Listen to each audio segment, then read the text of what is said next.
Casa do Pueblo, que segundo as diferentes regras na lei vigente do país, que só está na venda, iniciando foi ano de 2062, pero que o governo, com medo de Fundação Casa Popular, está ninguém de venda. Casa do Pueblo na Kosovo. Fundação é rende a o governo, com medo de parlamento, o senhor está a falar, que tem eminência, que na final da responsável pela vivenda popular e manejo de vivenda em geral, para traspassar toda a casa do pueblo para ajudar a consumir. A casa a generar 350% de entrada de preço de construção de casa. A casa mais jovem da Bolívia tem 69 anos e é um de mais jovem de 35 anos.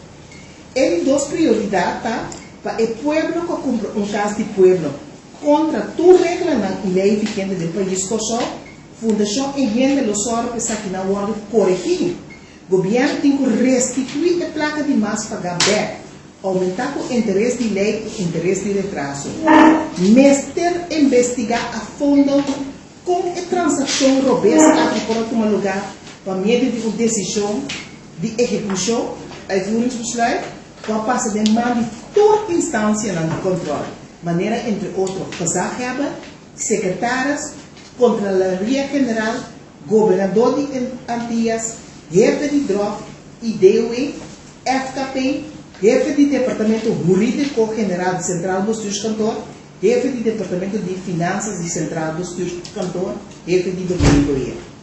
Também investigar a decisão do Conselho Insular para contener medida na General, fechar 10 de janeiro de 1990, regla interesse de fiança para ajudar para o que está existir. Fundação é a ser ponida na altura que não tem existência de documento aqui.